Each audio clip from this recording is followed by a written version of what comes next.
Okay, good evening, everyone, and once again, peace be upon you all. Assalamu alaikum wa rahmatullah. And this is once again Dr. Joshua Swamidas. And today we are going to be discussing why he accepted, because he used not to, why he accepted evolution, and why I don't. And he's going to do us a presentation, and we're going to go through it easy, and maybe have some arguments there. But then we're also going to talk about why he does not see evolution as an impediment to his faith, and what he calls space that evolution leaves for God. How about that, Josh? That sounds great. All right, let's do it. Yeah, and so just to frame this out, I think it's helpful to start with some definitions and where our scope is. So last time I was here, I talked about how it's consistent with what I think the Bible teaches, right? And maybe even what the Quran teaches. Evolution is consistent with that, as some Muslims have argued, right, about Adam and Eve. We're not really focusing on the religious side of it today. We're really just going to be focusing on the scientific side of it. So that was another piece of it for me. So I think it was hard for me to even engage with the evidence directly until I could have some sort of way to make sense of it theologically. But today we're going to focus on the evidence side. And if you understand more the theological side, it's the prior interview we did. Does that make sense, Ahmed? Let's go. All right, that's the first thing. Second thing is, what do I mean by evolution? So what I'm really focusing on here is common descent, which is the idea not that that all life across the universe arises from the same cell, because if there was aliens on other planets, they wouldn't share common descent with us. But you could focus it in really closely on humans and the great apes, meaning chimpanzees, orangutans, and bonobos, that we all share common descent. That if you go back far enough, we have ancestors in common. Mm-hmm. That's the basic idea. And that's consistent with the idea of Adam and Eve de novo created, right? Because if they interbred with people outside that God had created that way. Mm-hmm. And so this is not meaning godless processes, because the way I would say it is that it seems that God created us by a providentially governed process of common descent. So God can be involved in that process. It's just saying if there's a chain of descent. So that's a fairly straightforward and limited statement of what evolution is. It's also, I know you're really connected to the ID movement in a lot of ways. A lot of ID proponents, for example, Michael Behe and Michael Denton and others, and Gunter Beckley, who I just talked to at Unbelievable, they all affirm common descent too. So what I'm saying here is not in conflict with ID per se, even whatever your position is on that. Does that make sense what I mean by evolution? Yeah. So you're mainly you accept common descent, and you say that the process that has caused creatures to morph into one another was providentially governed one way or the other, right?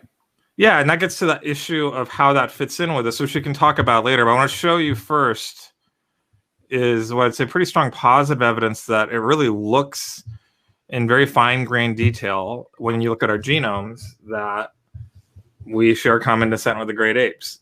It's not explained well by a common design hypothesis. This is a mathematical theory, which I can explain to you and show you.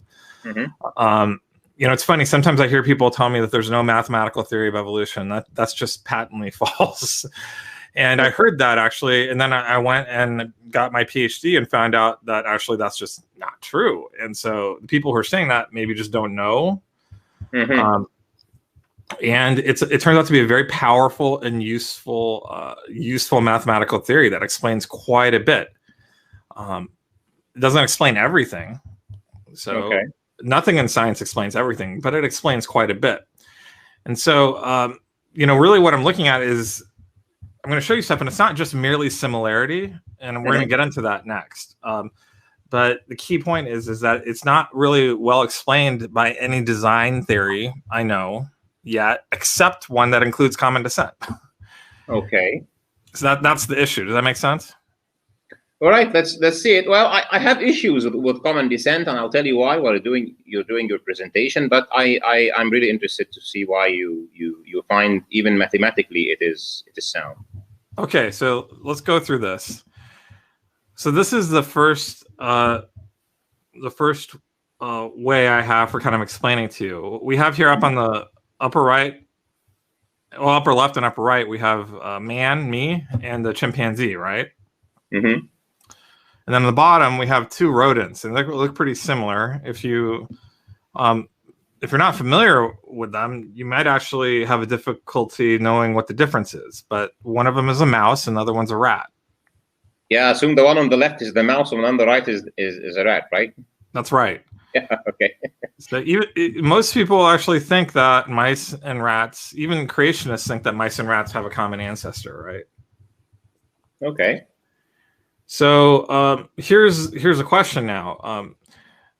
If you consider these two comparisons, on one hand,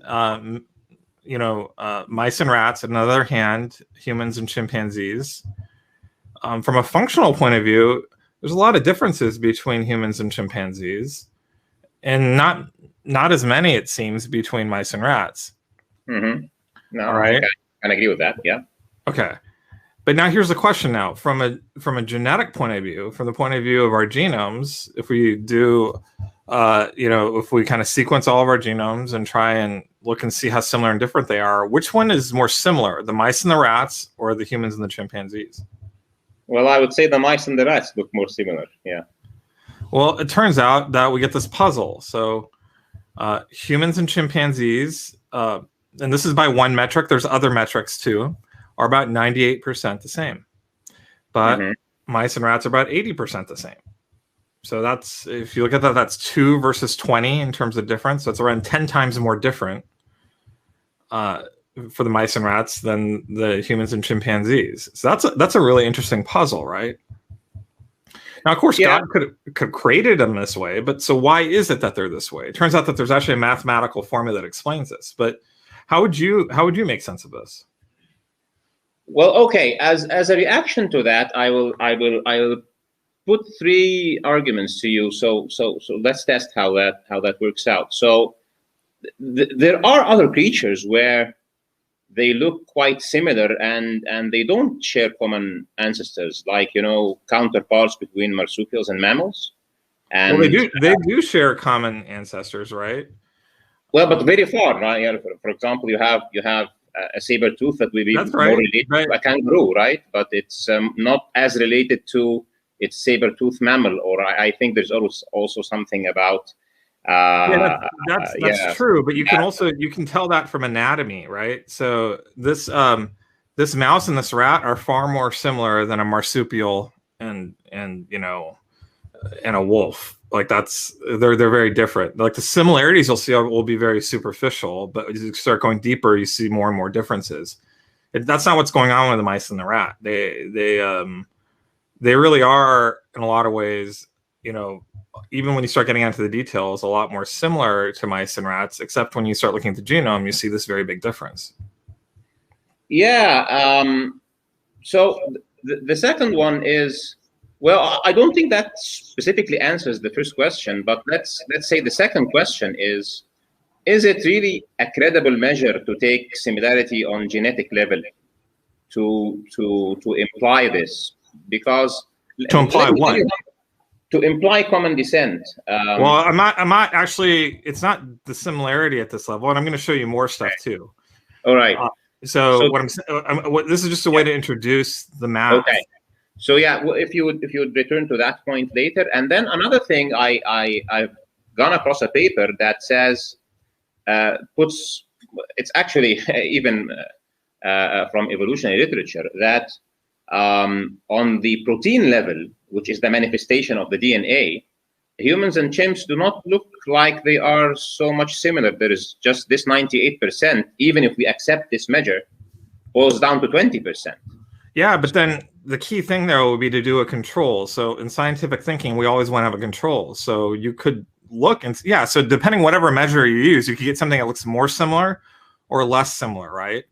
The key thing would be to see how that compares with a control, like mice and rats. Like so, are mice and rats more or less similar on that metric? So that would be a really interesting comparison. And typically you end up getting big surprises there, where it turns out that we're a lot more similar. I tried to find a paper that does protein comparison between mice and rats. I couldn't find one really easy, but I intend to keep looking. But I mean, looking at this 98 or 90 something percent going down to 20% tells me something, which brings me back to point 2, which is is it the case that using similarity on DNA with all the issues with comparison would give a fair indication? But I'll just have these 3 reservations, and maybe you will address them as you go on. Yeah. So what I'd say though is whether or not it's, I mean, in terms of like what's the right way to compare, it really depends what the purpose is. Mm-hmm. But this is a valid comparison, and so the question is, why is it that way? Okay. And that's like a fundamental question that we care about as scientists. Maybe for other purposes, you'd want to do another type of comparison. But for this, but this is a legitimate observation, and we have a question of why. Okay. And then this is the basic formula. Now, this is a simplification. It comes from neutral theory. It's a simplification, that doesn't take into account back mutations and things like that. But I use it because it's it's fairly easy to understand, and when you have not that many mutations, it's a pretty good approximation. Okay. And in neutral theory, part of how this gets resolved is that we realize there's actually a fairly constant rate of change over time in DNA. And so there's a rate, and you can actually measure it directly. You can measure it directly by just looking at the rate of change between parents and offspring. Okay.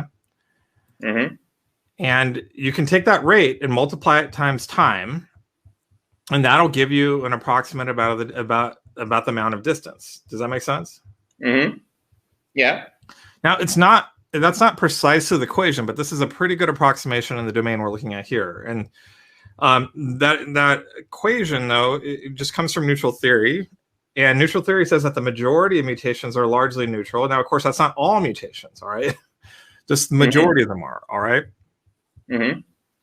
And so what that tells us is, so this is how we apply it here. And you can actually put real numbers into this, but it turns out that the reason why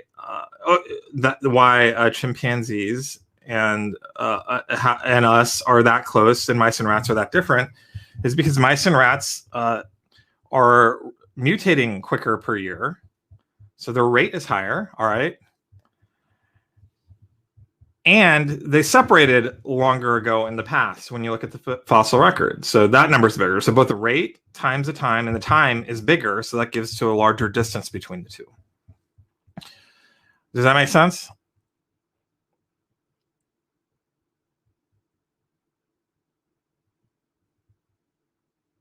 You there? Oops. Yeah, sorry. I was muted. So I have a couple of issues there. So we're using kind of a molecular clock here, right? Yeah, and it's not perfect, but the key thing here is to make sure the way how we're measuring differences matches the particular sort of rate we're trying to get. And in this case, it does. And it just turns out that this equation really holds. I mean, it could have been different, right? The data could have matched. So we have a way of measuring the rate, we have a way of measuring the time, and we have a way of measuring the distance. And then this equation actually gives us a very clear way to explain why that's the case. And this holds up over and over again across a really large number of species. I'm going to show you more and more how this very same equation can be applied different ways to the same data to give you internal tests to show you this. And there's really no good design explanation for why that's the case. Yeah, well, I would look at it this way. We have changes. You're looking at primarily neutral changes here, right? That have a rate, and then it will show you that those two were more similar as we go back in time, and maybe the divergence time between humans and chimps is consistent with what you get from the clock if the method is perfect. But the more important question is, so you have, I think, 35 million or something polymorphisms or changes between human and chimpanzee. My question, the primary question here is, how would you get the correct 35 million? I guess there's also like 5 million insertions or something. So how would you get 40-something million changes the right ones that will cause. Well, so that's actually one of the key things that comes out of it, that the majority of differences between our genomes and chimpanzee genomes are not important for explaining that. They're just not relevant for explaining those differences. It's only a small number of the genetic changes that are required to produce a difference between us and the chimpanzees. So while neutral changes come at a fairly fixed rate, non-neutral changes and functional changes are not necessarily going to come at a constant rate. So this equation wouldn't apply there. Well, yeah. Then you go to my main point there, which is our understanding of the full genome is not so good, and we understand like 1.5 to 2% the coding parts of our genome, and the rest we're guessing. And yeah, but this is across the whole genome, right? So, and it also doesn't come. The part of the way we know that is that there's actually a lot of DNA variation among humans, right? There's people that are just as human that don't even seem sick in any sort of way, and and they'll have unique, novel genetic sequences in them at different parts. So there's a lot of variance or variability that's actually tolerated in the human genome. Between you and your kids, there's probably around 100 to 200 mutations. Okay. And I'm assuming, I could be wrong, but I'm assuming your kids are very normal, healthy kids, right? And so those. Yeah, but this actually goes back to my point. So there are mutations that happening most of the time, and their effect is small, and we keep being human. So my kids and your kids will keep being human. And this huge difference between a chimp and a human being, or between all other great apes and human being, if we accept the taxonomic classification of human beings as great apes, just for the sake of the argument, those changes, the ones of them that have fell in the coding regions, or on the genes that from our perspective make sense, which we cannot be sure really because our knowledge is not complete, and they cause this alignment so that we have the human being, which is functionally and mentally and spiritually, and human beings are human beings. So for me to accept that all the right changes will happen, so we do not end up with an abomination. Yeah, well, I think the key thing to keep in mind is that not all the differences that you see between us and chimpanzees were required to turn us into humans. The way to think about it, it's like,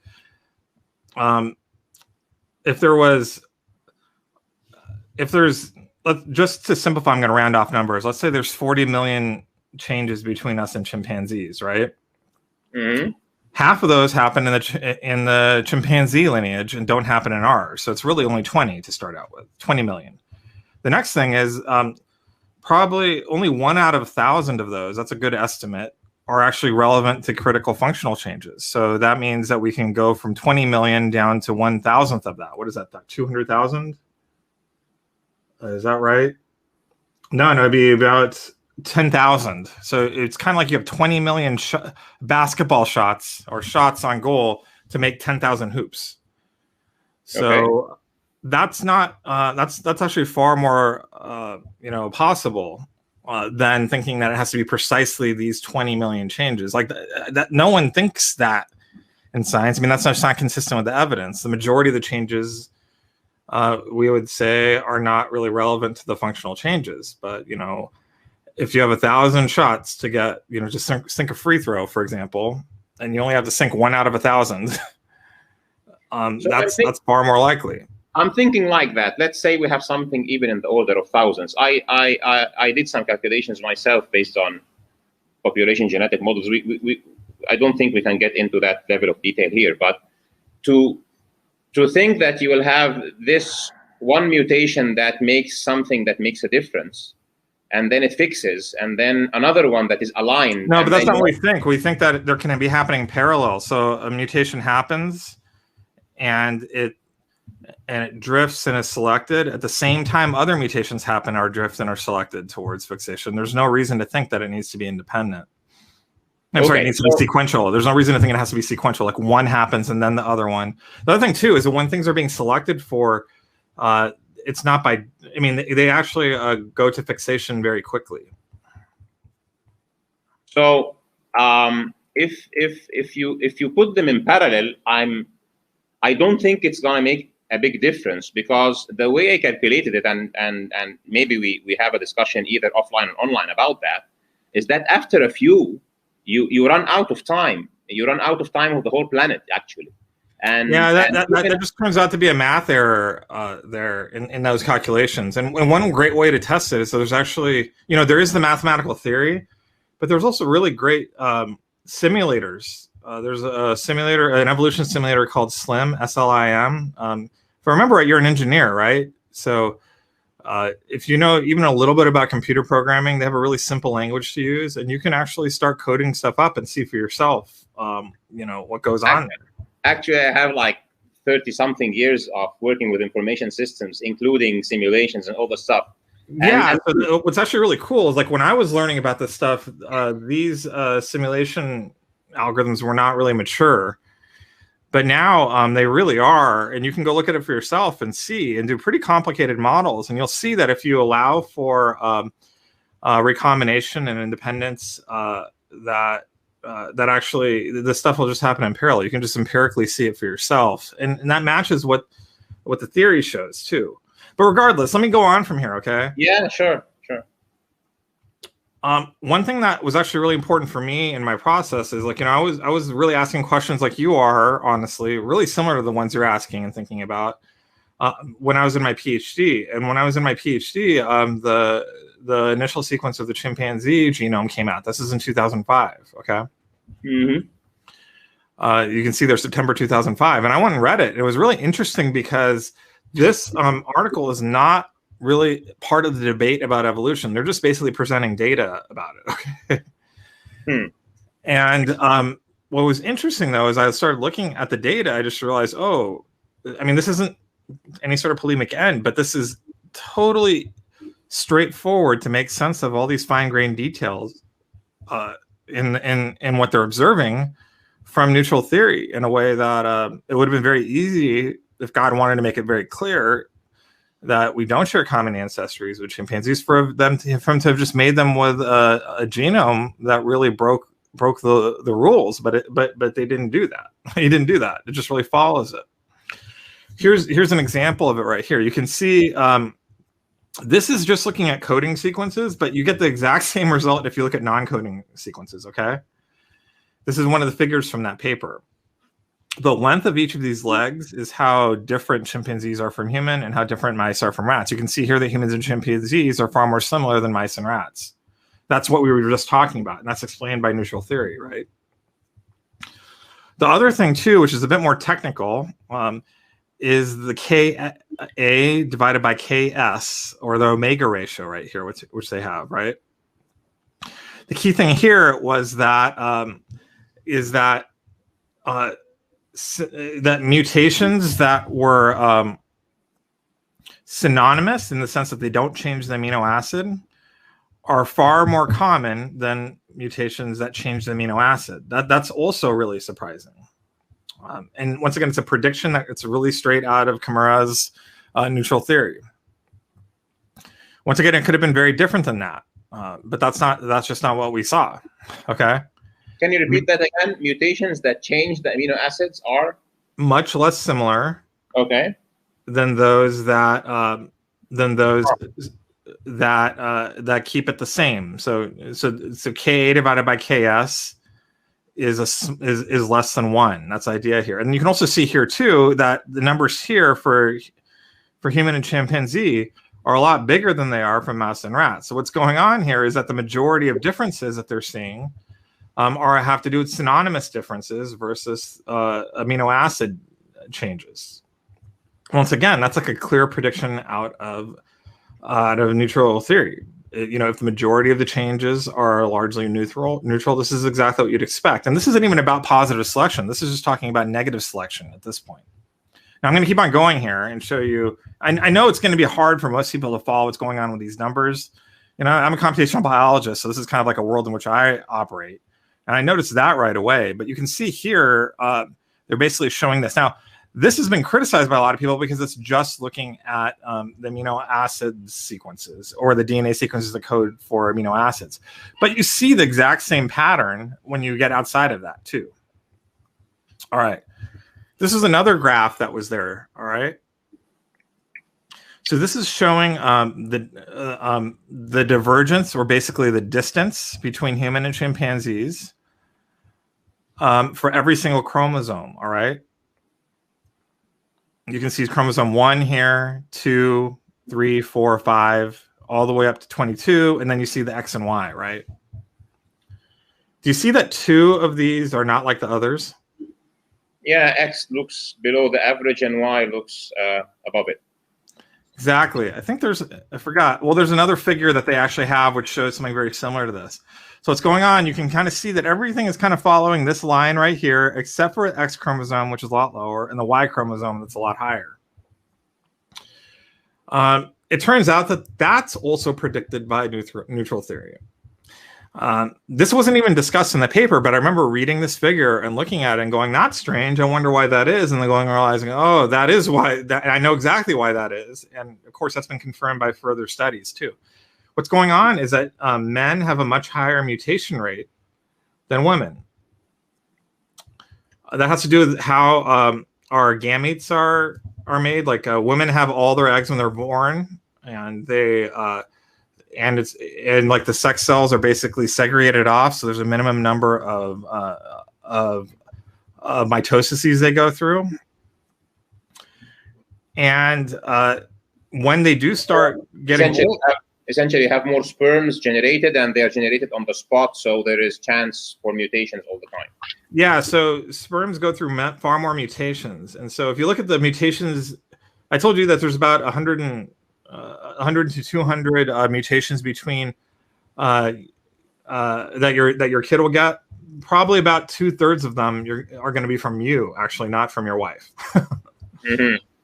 And not only that, there'll be different type of mutation that they're more likely to get from your wife. It wouldn't likely be a point mutation. It would be more likely to be like a chromosome rearrangement or something like that. That's where like Down syndrome, for example, is associated with maternal age. But there's other diseases. For example, autism is associated with paternal age, which is caused more by more of those point mutations. So you get 2 different diseases essentially based on 2 different types of mutations. Does that make sense? Yeah. All right. So with that, because this is only really looking at point mutations, the type of mutation that is really common among men, right? What we see here is that X chromosomes spend, 2/3 of their time in women because men only have 1 X chromosome, right? And women have 2. And so they're basically only exposed to the increased mutation rate of men 1/3 of the time, compared with the rest of the genome, which is experiencing that like 1/2 the time. Does that make sense? Yeah. And then the Y chromosome is always in men, so it's always going to be experiencing that higher mutation rate. All right. So this is exactly what you predict, and it wouldn't be this way.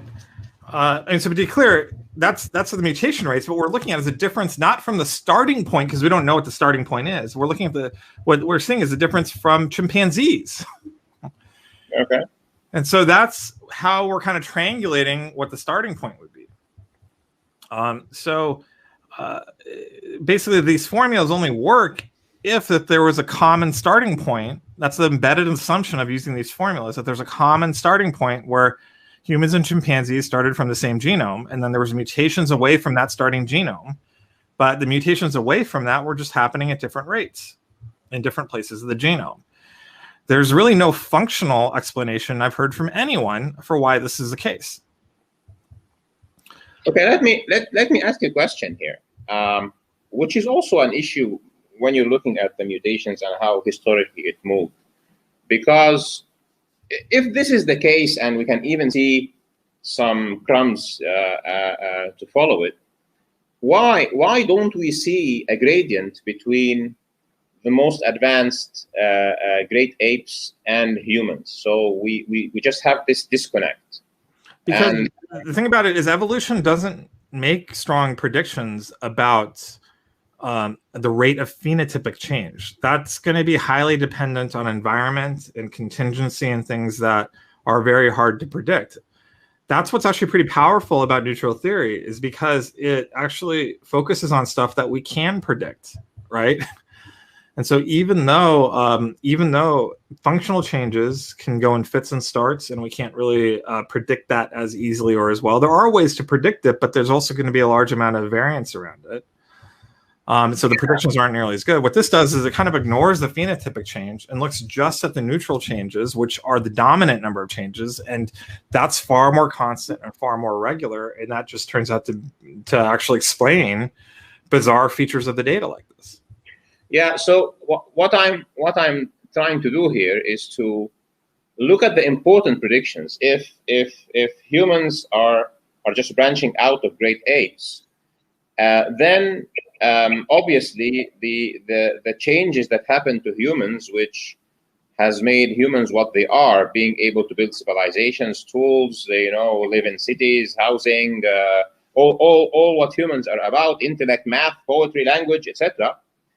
Then, since these are obviously what gave humans the advantage to dominate the planet, it is very shocking. I think even in the evolutionary context. Yeah, it is. So that's a big question in evolutionary science about what was different about human evolution. That's a good question. Yeah. So I think they even call it the Homo Big Bang. And you know why this is, it doesn't go easily down my throat, Josh, is that there might be evidence, but maybe there are confounding factors, and maybe there are circumstantial evidence, and maybe there are things that we don't know about, especially that we don't understand the genome. So I really like or would rather focus on the big predictions. So yeah, but the fact of the matter is that this is hard data that's explained by common descent. It doesn't explain everything. I've never claimed it explains everything. But this is something that if you want to replace common descent, you have to come up with a better mathematical theory that also predicts this, and I've yet to see a mathematical theory that predicts this. And so, while God might have been involved in human evolution, while there's a lot of things that we don't know and we're figuring out about human evolution, this is something that actually we do understand, and so you got to give us a better way to understand it.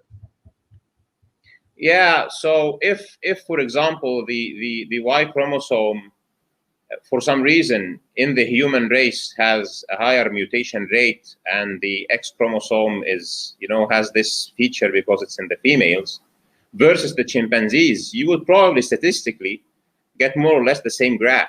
So when you do, actually, it turns out that this is a feature that is also true of chimpanzees. I mean, if that wasn't true of chimpanzees, you might not see this graph. If it was reversed in chimpanzees, they might all look the same. Yeah, I mean, this isn't what makes humans different than chimpanzees, to be clear. This is just a feature of the data that is explained really well by a mathematical formula that requires common descent. That if you don't think common descent is true, we need some other explanation for it that's mathematical, not just hand waving, that makes account of this data. And remember, I'm not arguing that God wasn't involved. I'm not arguing that God didn't direct mutations, whatever. I'm just saying that this is a really important feature of the data that we can directly measure that's explained by common descent, but not anything else yet that we know of. Okay, let me ask you also about because I always have this worry. If I get a novel by Shakespeare, let's say Merchant of Venice, for example, and I have this first draft that he wrote, and then the fifth draft that he wrote, it makes sense to do a comparison letter by letter or word by word between those two books, and I can spot the changes, even if they are, typographic, and call them mutations, and then it makes sense to say that there is 99.9% similarity or not. But if those are two different novels, I'm not really buying, because you have to arrange the chromosomes and you consider. Yeah, but I guess the issue is that this looks more like two drafts of the same novel than totally different novels. We wouldn't even be able to build this graph if they were two different novels.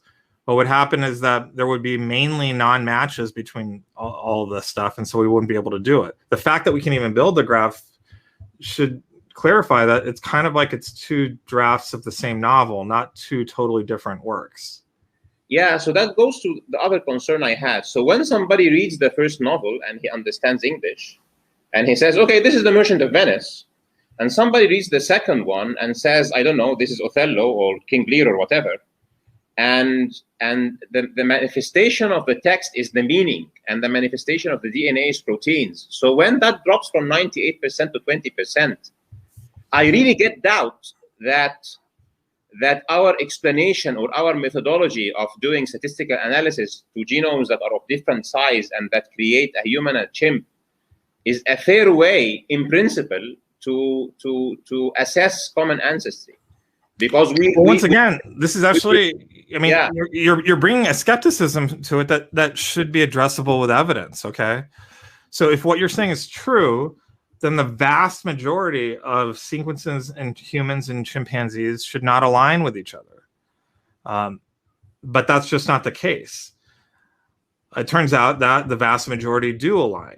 I mean, some of them don't align, and that has to do with deficiencies in the data, and that number actually has been going down over time. So I'm not trying to give you like a overly I'm trying to not overstate the evidence here, but the vast majority of sequences in chimpanzees, if you take them, like, let's say they're 500 base pairs long, and you look to see if there's something really similar in humans, there'll be something very, very similar in the vast majority of cases. That's not true of text between two novels. If I take like paragraphs, for example, and one novel, the chances that I'll find a paragraph that's very, very similar is almost zero in the other novel. Yeah, but in case of humans and chimpanzees, both primates and vertebrates and mammals, and look physically, a human looks like a chimpanzee more than it looks like a panther. So you expect that there would be alignment. But let me also ask you this. Well, yeah, but what I'd tell you, though, is that we talked about what your expectations are. It turns out that the same is true of mice and rats, but the mismatches between mice and rats are greater than the mismatches in the places where you can't align it between humans and chimpanzees. And this is exactly what we'd expect if they had the same starting point, and we're just kind of slowly moving away from that in genetic changes. And you can simulate this too.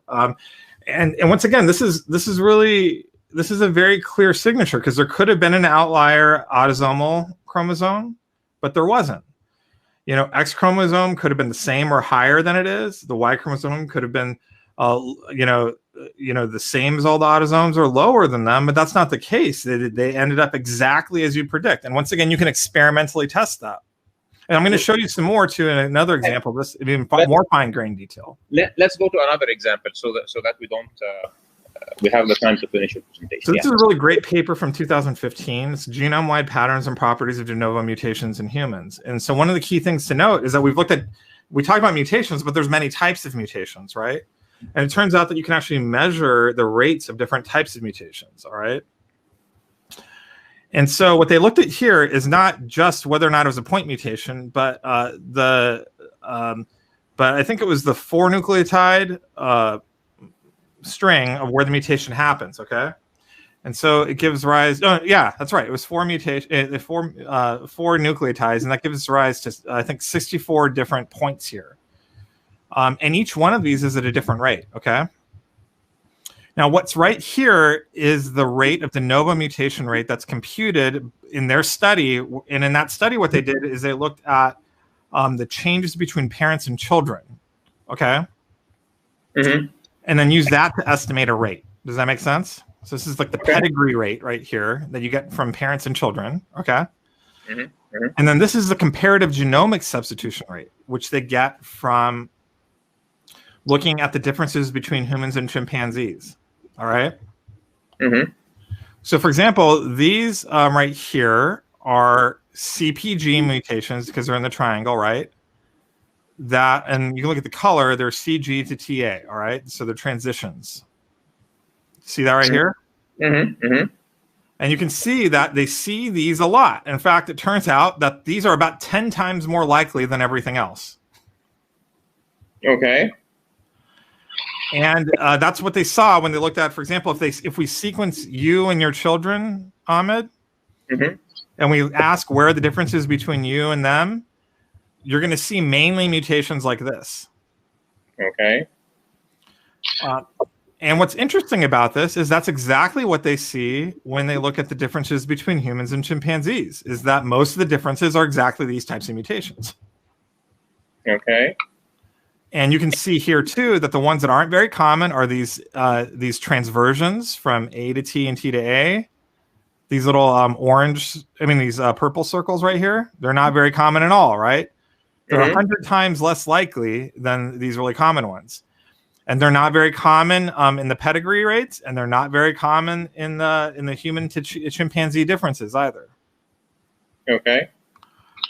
So this is the correlation on this line is, I think, close to 98% or maybe even higher in terms of how good of a fit to align this is. So what this tells us is that really what we're seeing when we look at the differences between humans and chimpanzees, it's really close to what we expect when we look at the differences between parents and children. That the rate of change that we're seeing matches really closely the amount of difference that we see. So what's going on here is that this is basically the rate, the R variable measurement, and this right here is the D variable measurement. And then we know that the time is constant across all of these, so that we don't have to worry about that variable. Once again, okay. I've never seen a design explanation for why this is. And when scientists, we don't usually see data this clean and clear in biology. This is one of the strongest results you could get in biology. It really depends on common descent. And you don't have to agree with common descent, but I think you have to look at that and understand why it is that scientists say that it really looks like common descent. Yeah, well, my issue is not that this is intriguing. So your presentation is intriguing. My issue is that so those parts, the triangles, but I have also to look at the circles and the blue dots and the red dots. Yeah, I can give you the data to look at it and analyze yourself as well if you want. No, I'm not concerned that the analysis is correct. My concern is that the ones that have caused the phenotypic changes and that have caused humans to be humans. But that's a separate issue, right? So we can talk about that next, because you asked about like what the space is for God, right? Yeah. But the key thing here is that this is a real observation. Now, maybe you want to talk about other things, but this is a real observation that is explained by common descent. If you don't like common descent, you have to come up with another mathematical explanation for this. And I have not seen anything in design. I mean, this is why people like Gunter Beckley, Michael Denton, and Michael Behe all affirm common descent. They see data like this and they say, yeah, this is evidence of common descent. And they would then say, but it's really these other mutations that are functional, which are the minority mutations where they're starting to wonder about design. But that's a separate topic. Yeah, let me give you a couple of minutes here to sum up where probably myself and many others who do not really accept common descent as the most probable explanation, even apart from scripture.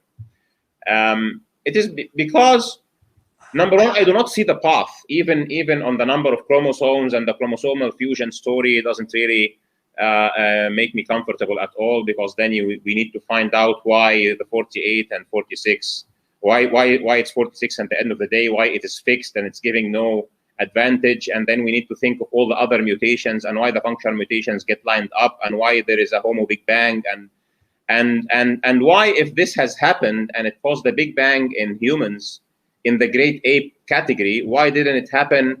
Why don't we have talking tigers and talking lions and talking cats? And no, that's all. A lot of those are valid questions, but part of it you have to keep separate certain things. So the question of why is it that there's only one type of human across the globe, that is a fundamental question in anthropology that a lot of entirely secular scientists are puzzled by and are wondered about, are curious about. Okay, That is a legitimate question, but that's separate from common descent. Yeah, okay. Let me tell you why I'm relating those two, and then we need to go to the space of God thing. So the theory of evolution, regardless if we invoke neutral evolution or the Darwinian mechanisms or etc., and some are really starting now to write down the importance of neutral theory, but this is not important. At the end of the day, this is a naturalistic process that is based on probability, and nothing says that those probabilities should happen in the great ape and not happen, I don't know, in the sharks. So what we're saying here, yeah, this is the same sort of thing. We've done this with humans and chimpanzees, but if we did it for sharks or other animals, we'd see a similar thing, right? But look, we shouldn't mix issues here. So the question of how is it, I already told you there isn't a good mathematical theory to explain functional changes, all right? So that the question, there isn't a comparable theory over there. I mean, there is some work done, but it's not ever going to produce data as clean as this. And that's a separate question to consider the rate of functional change. Is the question about humanity in your perspective? Because I think it is. Well, yeah, it is. I just think that's a separate discussion. So we can talk about that next. I just want to be very clear that that doesn't undermine the clear things that are here. Like, regardless of functional change, this is a clear pattern in the data that really demands some sort of mathematical explanation that we have. It's common descent and neutral theory. Now, that's why most scientists, the vast majority of scientists, think that there's strong evidence for common descent in our genomes. Now, the way to argue against that would be to propose another mathematical theory that explains the same data. Now, we can talk about other things that might have been going alongside common descent too, right? That's a conversation we can have next. We can have it like in this conversation next, right? Okay. But it's different than this. So it doesn't undermine this strong positive evidence. So unless you can actually give me that strong evidence, that strong alternate explanation, it really stands as independent positive evidence for common descent.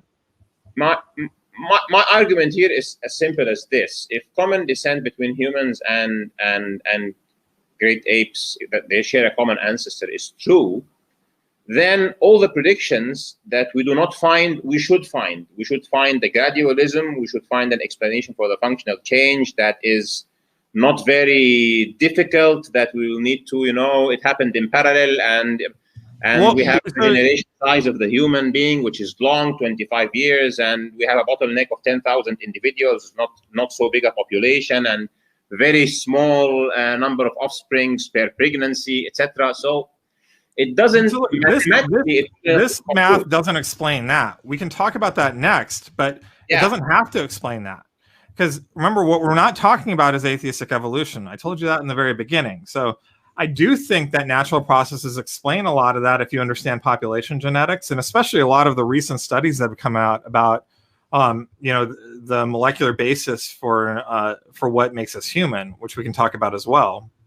Let's do that. So, but even ignoring that, as a person who believes that God was involved in our origins, it's entirely possible that God just did these things in our genetic lineage by miracle, if you want to. He could do that, right? And good. So let me pick that line up. Let me ask you first, if we exclude God, okay? Because if we include God in the picture and we exclude, you have a different picture. So what you're saying is, I am willing, because you also have the genealogical Adam and Eve, and then you have an explanation for the image of God and the people outside the garden, etc., on a different context. So let me ask you this: if we exclude God, can you find an explanation for all the other things, the missing gradient, the functional changes, how humans are completely different, the intellect, the consciousness, the language? Well, let's just say that that's an active problem that's being worked on by scientists. And it's a really interesting conversation, okay? But I actually agree with Michael Behe on this. I'm not an ID proponent, all right? But he would argue that there is no biochemical evidence for design in human evolution. So when he looks at the DNA, he doesn't see any evidence that he can point to for design.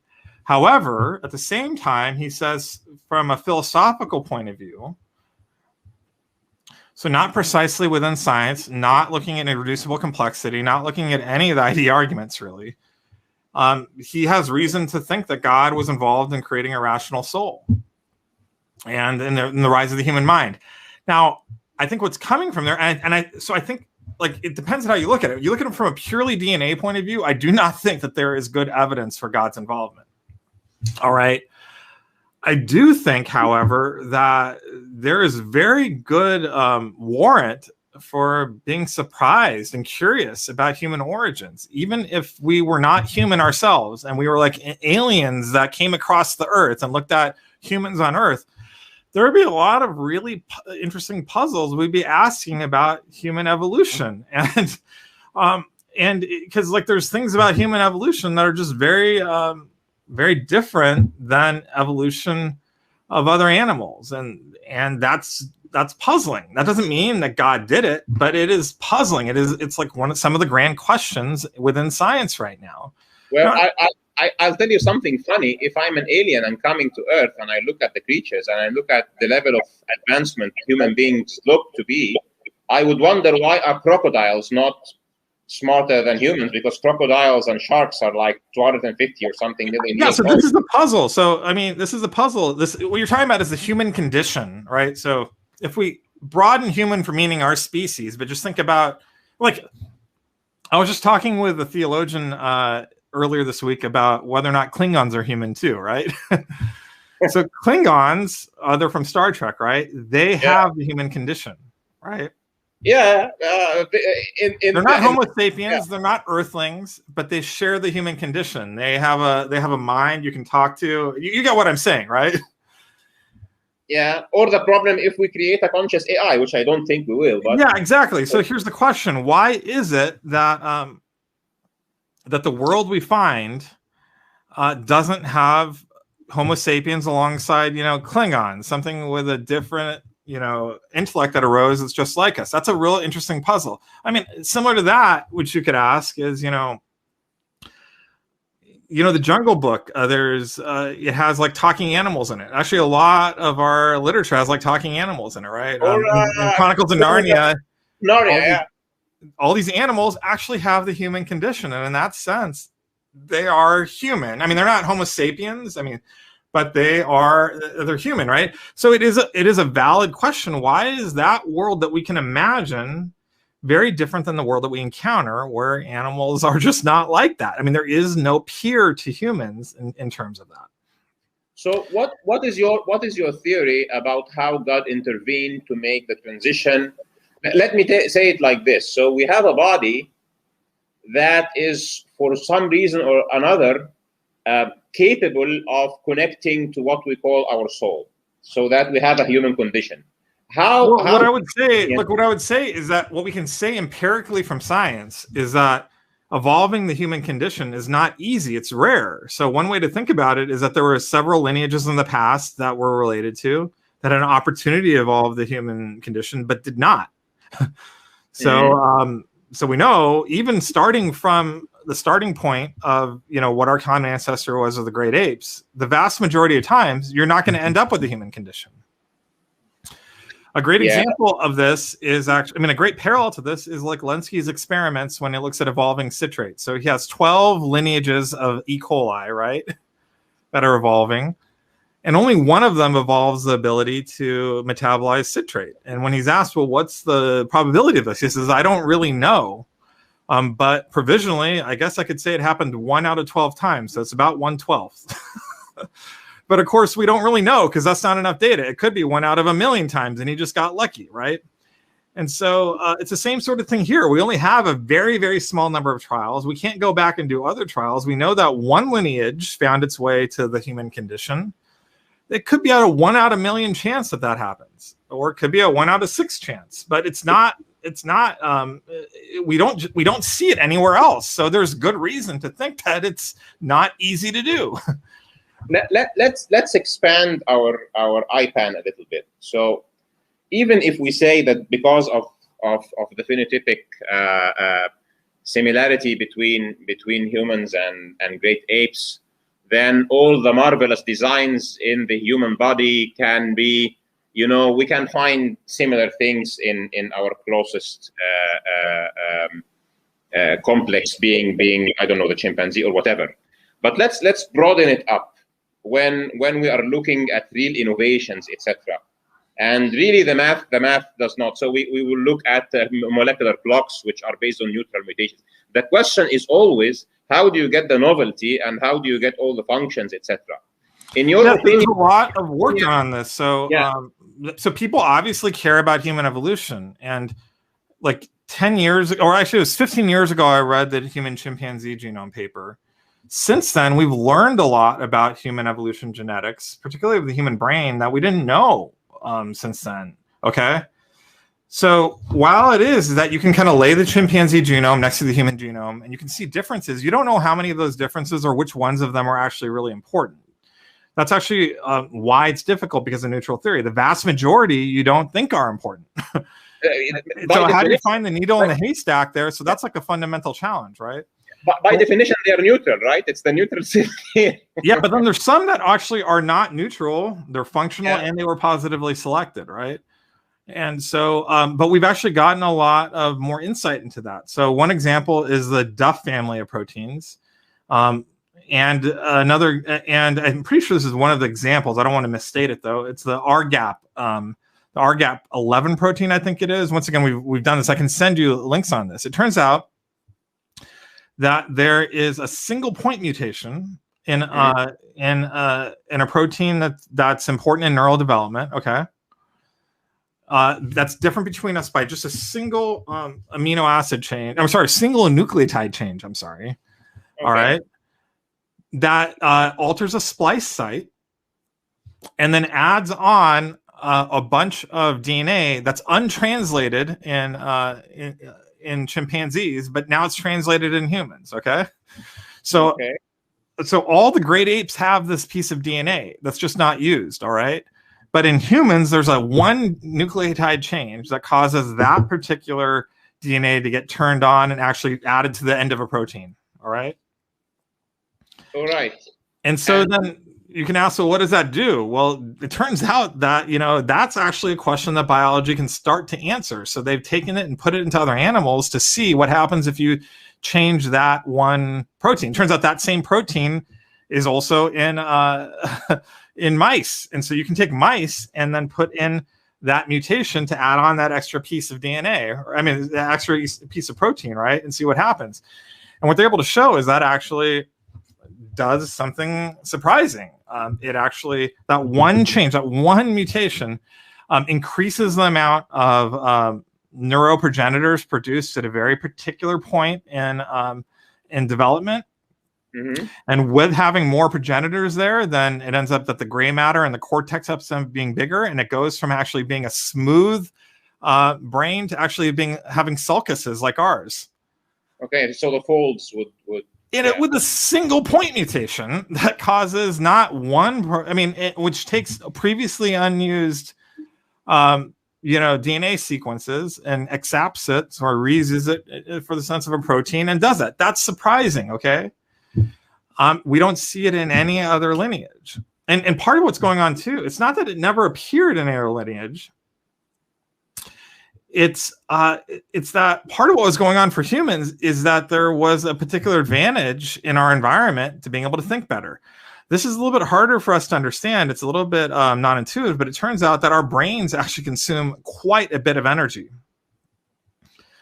Actually, it's very hard to support, for example, brains as big as ours without having like technology for cooking. So cooking actually really, I'm really serious. It actually kind of makes like nutrients far more available. So, if you think about a cow, they spend like all their time, like pretty much all over their energy, just kind of chewing and rechewing grass just to get out stuff. And the majority of the stuff they kind of poop out isn't even really get all of the nutrients out of it. So it's and we that's just cook. kind of what? And we just cook. Yeah, and then so when humans start to cook, that ends up being a really really big deal. So basically, it's far easier to get nutrition to us, and so we can actually use more and more of our brains, right? We can actually support more brains. This is important because, like, most animals don't have that type of ability to do that. There's actually a real cost to having a bigger brain. So you know, if you have a bigger brain, you might be smarter, but you may not ever be able to feed yourself. So it doesn't really help in that. So this might be one of the reasons why it's been hard to evolve really intelligent beings, is because you have to have bootstrapped your way out of this puzzle of actually being able to get enough energy to support a really large brain. You know, I forgot exactly how much, but I think around 20 to 30% of our metabolism goes to our brains, which is an obscenely high amount when you think about it. Yeah, obviously. I want to ask you this question just to be clear on your position here.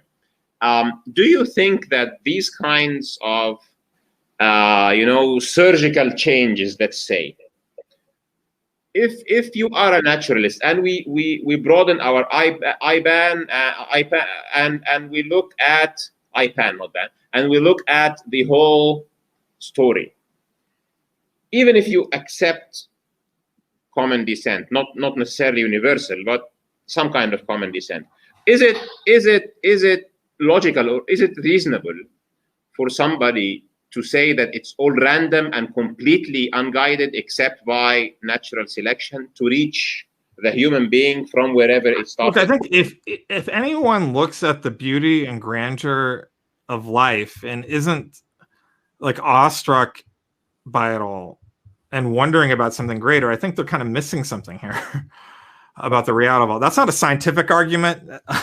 That's just I think there's something very normal and natural about looking at all this and wondering about what made it possible and who it is. I think that nature really declares that God created all things and he created it good and beautiful. And there's much more beauty than we could imagine or we would have thought from the start when we look at it all. And there's far more intricacy and beauty to it all. That's all true, I think. Well, you could call that as like a design discourse. That's what Plantinga calls it, right? It's not a well-formed scientific argument, but the fact of the matter is that it doesn't have to be for it to be true.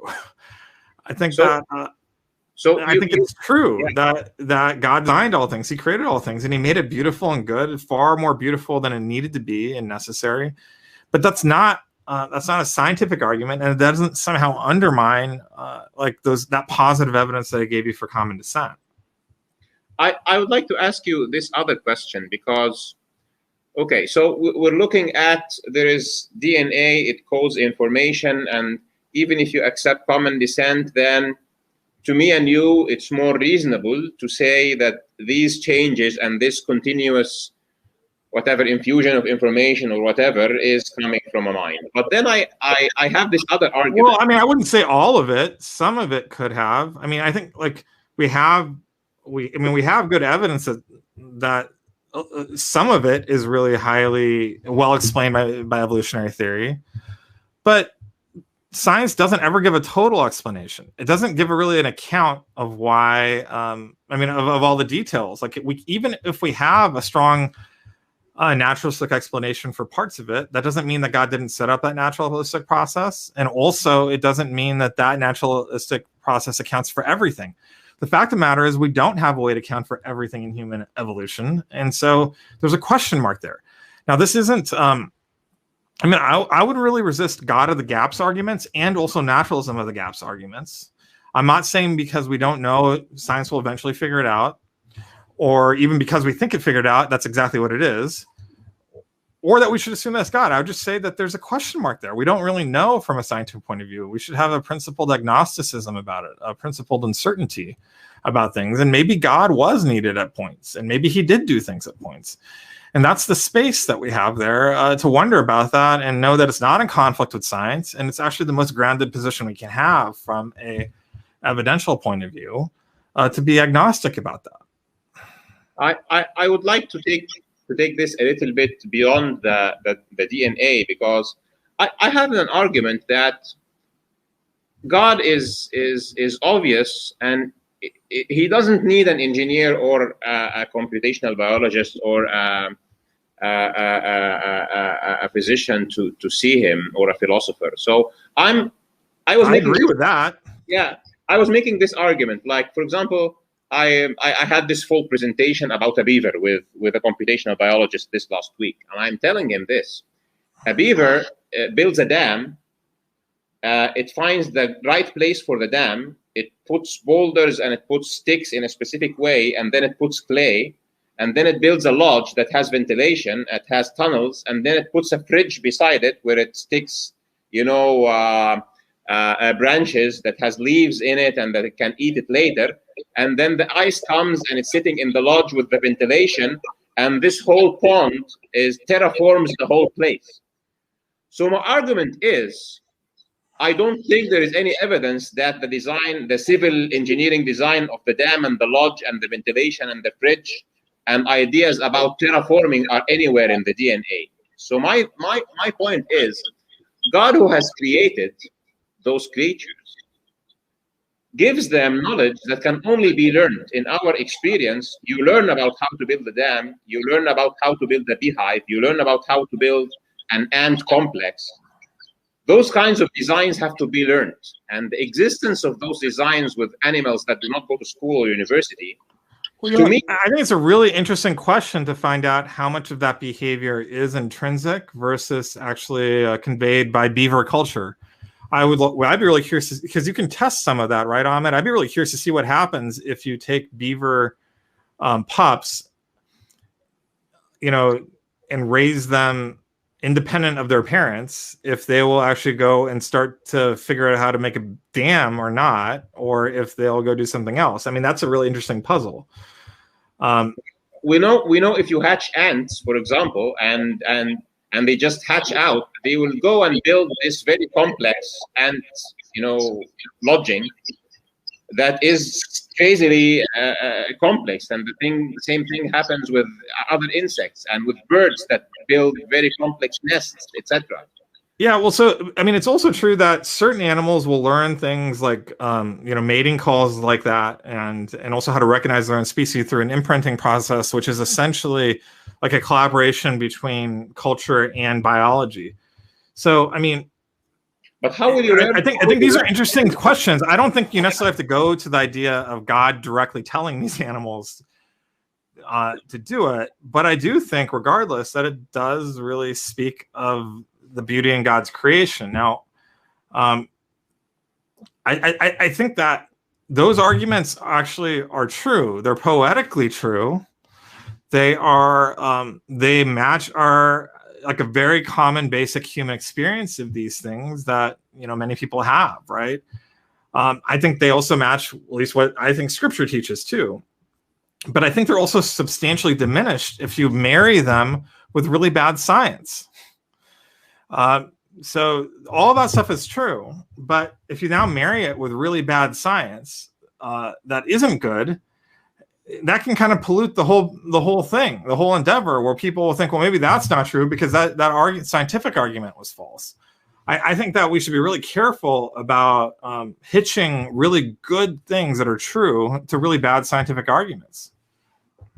So I'll ask you two things here. So, for example, for the matter of culture, I have also looked into the salmon, okay, where this crazy salmon would go against the current, jump the opposite direction of a waterfall, and then at the end of the beginnings of the river, it will give birth to its, lay eggs and get them fertilized and die out of exhaustion. So those little fish would hatch, and they don't know their parents, and they will go down river and go to the Pacific, and some other time in the next season when they're mature, they will go to the river and kill themselves to lay new eggs. And I cannot explain this by being taught by the older fish, because the older fish died. And this is information. This is knowledge. It has geo-knowledge. It understands rivers. Well, I mean, but wait a second. I think you might be anthropomorphizing sometimes. A lot of times that can be explained by much more lower level instinctual stuff that can be genetically coded. So how would you understand about a river from genes?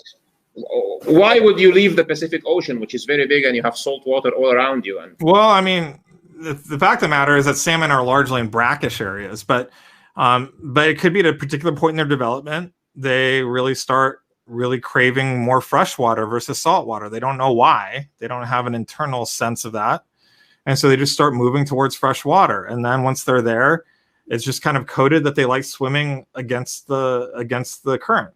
And that's what they want to do. And they just like doing it. They don't know why they like doing it. They just like doing it. And they get there and just kind of by those very much like creaturely instincts. I mean, you wouldn't know. I mean, I think most people really don't think salmon have that level of sentience to kind of be thinking through that many steps ahead. And all the things I just said there on the very low level can be encoded in DNA. So it brings me to the second question.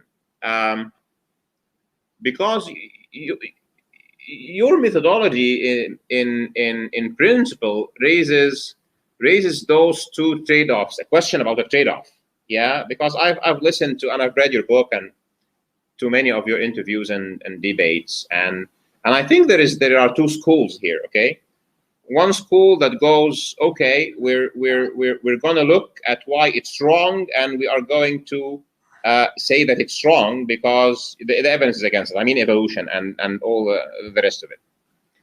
And your idea is being in mainstream science. Okay, I can accept what makes sense and say that it doesn't explain everything, and I'm on the bandwagon, so it gives me more leverage to be the Christian in science and the scientist in the church, or the Muslim in science and the scientist in the masjid, whatever.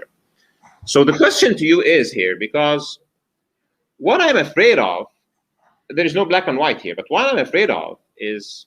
By the way, I think you did explain that difference well. I mean, it's kind of basically take a confrontational approach to it, or find out if there's a way to recognize legitimacy while still being faithful to your faith tradition. I think I'm trying. I mean, why I am, and it's not merely as a political play. I mean, I see legitimacy in evolutionary science, so I don't see reason to oppose it. But I'm also faithful to to follow, being a follower of Jesus, right? And what I see in Scripture. Yeah. I think that's a better approach, right, than taking the confrontational approach.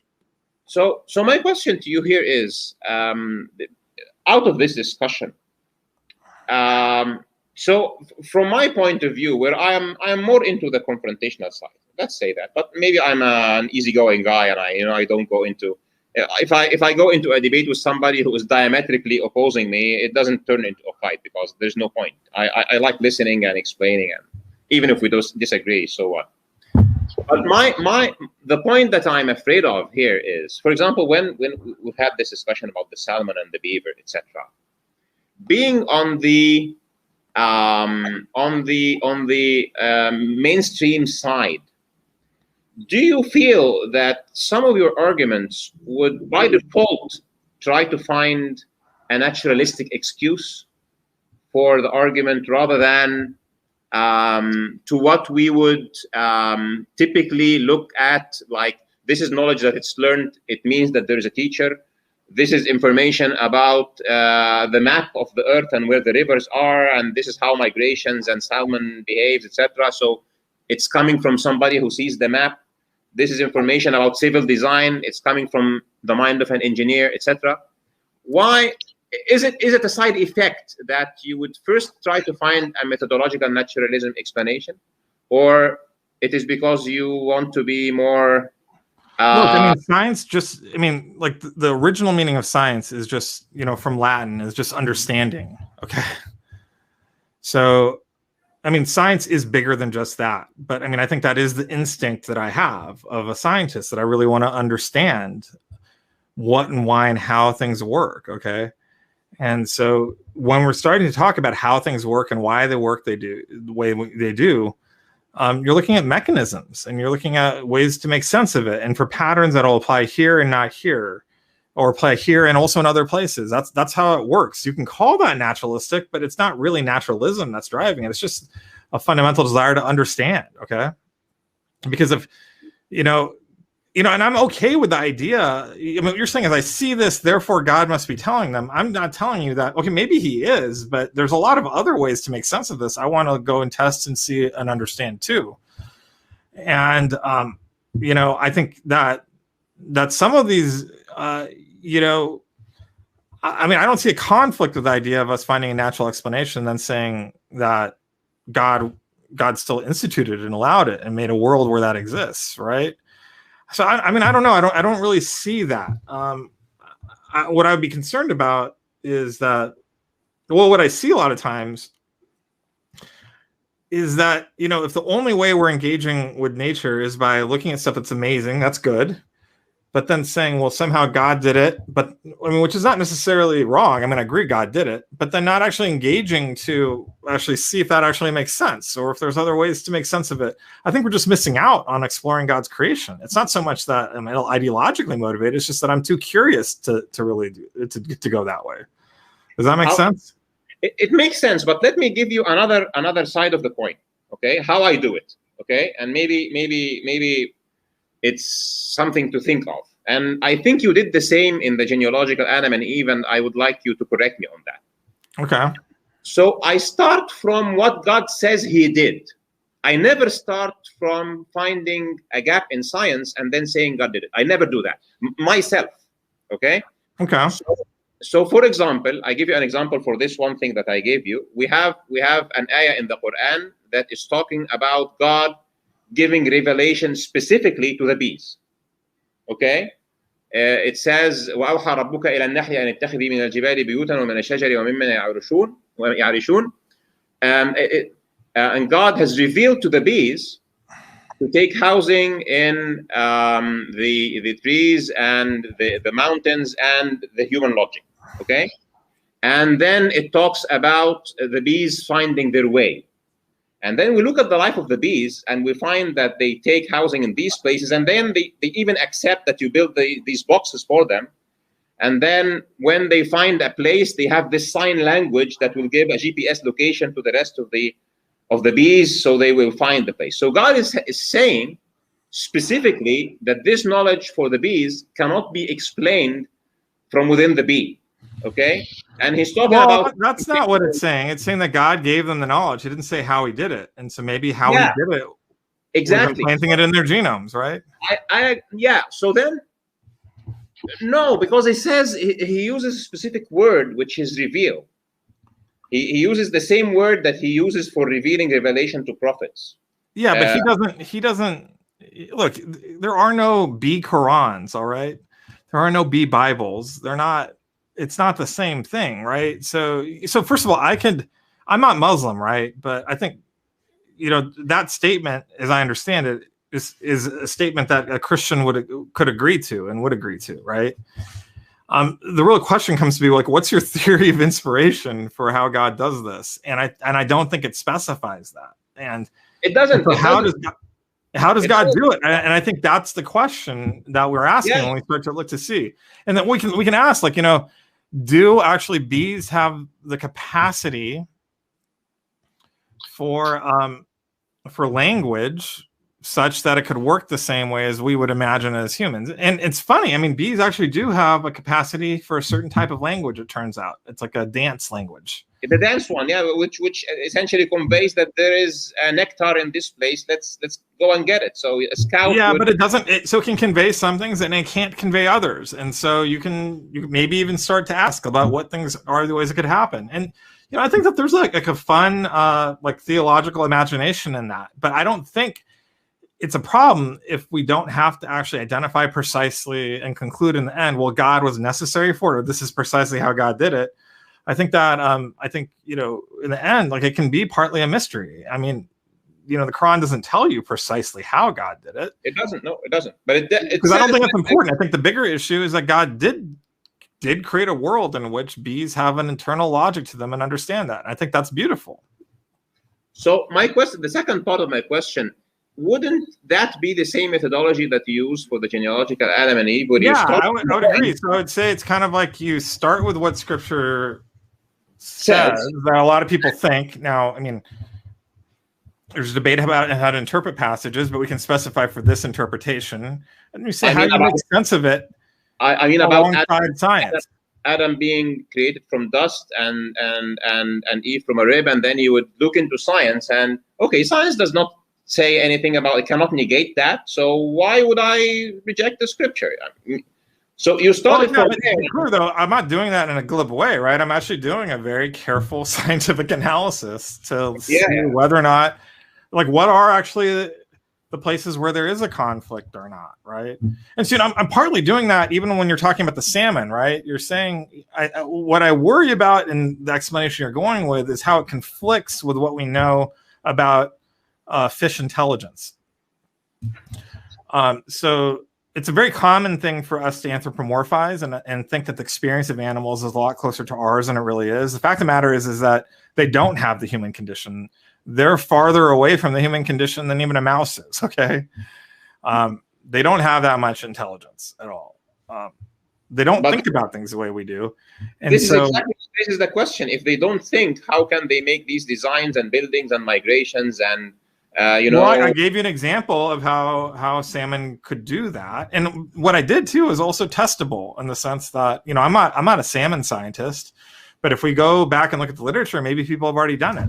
But and maybe I gave a couple hypotheses. So, for example, I said maybe at a particular point in their development, they start to prefer fresh water to salt water, like for intrinsic biological means. That's like a testable hypothesis. Maybe someone has already tested it, right? And that's one hypothesis. There's others. Maybe it doesn't have to do with salinity. It has to do with temperature, and you could test that hypothesis, or maybe it's a combination of both. But these are all, and you can test that both in terms of behavior and also down to molecular mechanisms and even down to DNA. You can test these things, right? And maybe someone has, maybe not. But those are all ways to think about how they might do those sort of coordinated actions that would give rise to what looks like planning from us, but is really just responding to just their local experience. There's an analogy for humans too, because like there's a lot of stuff that humans do instinctually, subconsciously even, especially where they're in crowds or groups. Like the crowd can have an intelligence to itself, right? That isn't actually embodied in anyone's mind. It just has to do with the instincts of individuals acting in a particular way. So this comes up often in economics, in economic theory and game theory and such, or flock behavior, for example. It's not that there is like a coordinating committee for an entire flock or a coordinating committee for like stock prices. What's going on is that that there's certain rules and people just acting to maximize their own profit. So it's a very local signal, ends up giving certain behaviors to stocks as a whole.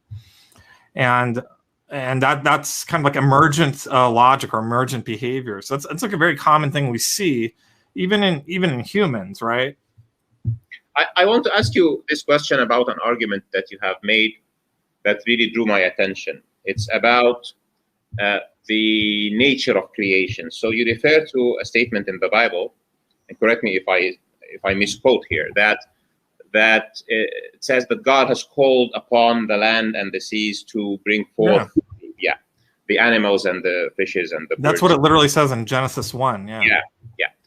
So I have a similar argument, and I refer to the Quran because our belief as Muslims is that the Torah, the Gospel, and the Psalms and the Quran are all from the same God. So the thing here is, so God made a call, but the Darwinian mechanisms and even neutral theory, etc., they invoke events that are happening randomly. And some of it's random, some of it's not. It depends what you mean by random, right? It just means that we can't fully predict it as humans, but maybe God knows exactly what's happening.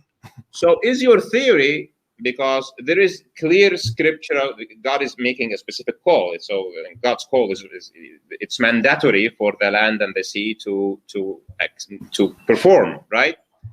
So is it your theory that what appears random to us is really not random, and it is the subtle execution of what God wants to Yeah, so that's just basic Christian theory of providence or theology of providence, where what looks like random or purposeless or confused or difficult to predict for us is completely known by God. He has a purpose and a plan that he's working out, and he doesn't reveal much of it to us. I mean, Yeah. And so we're kind of left having to figure it out. But we shouldn't mistake our ignorance about these things as his ignorance about them. And the appearance of randomness on our point of view is actually true randomness. Like God knows what's going on, and he is providentially governing things according to his purposes. Yeah. So this brings me to the conclusion here that does this, from your perspective, rule out, because if God has called, it means that the earth, from my perspective, I'm not Christian, and this is your scripture, so you're in a better position. But just from the interpretation of the language of it, since God had to call on them to perform something, it means that if he didn't call, the pure naturalistic processes would not have generated life as we know it. Do you accept that without the call, they would just have remained land and sea? And well, I mean, maybe, I don't know. I mean, I think there's a lot of details here too, because like also if God's calling the land and the sea to do something, it means that he's also given them the ability to do something too, right? So maybe he wouldn't call, but they would do it anyways. Yes. Who knows? Okay, this is exactly my point. So to me, this statement in Genesis means that without the call, he wouldn't have done it. So it's either that he intervened in the properties at that point of time, or that what seems random to us was not really random, and we can appeal to quantum mechanics or whatever. And yeah, so, I mean, it gets to, like, I would say a lot of, well, I mean, I think what we can say is that God doesn't, in Genesis 1, God doesn't directly create life. He's doing it in a mediated process. That's what Genesis seems to be teaching, that involves the land and the sea. But it also involves him. And so exactly how, it doesn't really lay out. And I think we can be okay with that, because I mean, scripture isn't really trying to give us like a scientific treatise on all this stuff, right? I think, but I do think it gives space for us to wonder about what actually, the land and the sea can do on their own to bring forth these things. Because throughout, I mean, to say on their own, I don't mean to imply deism, because maybe God had to get involved to help with certain parts, right? Maybe, on its own, it's still underneath the direction and governance of God. So God says, I want you to go make this. And so, but what this means is that there can be purely natural processes that are collaborating towards God's ends under God's providence. That's just basic theology, right? That doesn't rule out God directly involved in non-natural processes. I mean, that's not what it's saying either. And nothing in science rules those processes out either. I mean, the fact of the matter is there's just too many, science just never even intends to give a total account of the world. And especially with something like biology, it'll never give a total account of the world. So we have to just say, hey, there's this part that we understand, but it doesn't explain everything. But that's actually the key point. The issue about common descent isn't that, evolution explains everything about human evolution, so therefore we need to accept that we share common ancestry of the great apes. It's actually quite different than that. We don't understand everything. Pointing out gaps in our understanding doesn't change the fact that there is some stuff that we do really understand that is like very clearly explained mathematically and very observably in like a testable way. And that's what it looks like. So until we get a better account of that part that we understand, a better understanding of this is what we think. So it's not really about claiming that we know everything. It's really the opposite. It's claiming that we don't know everything, but this is something that we do seem to understand. So my closing question to you would be this. When you say that science gives space to God, can you, in a nutshell, summarize what you mean by that? If I want to I think a proper understanding of science means that we recognize that it's from a human point of view, and it does not give a total omniscient view of the world. It just doesn't.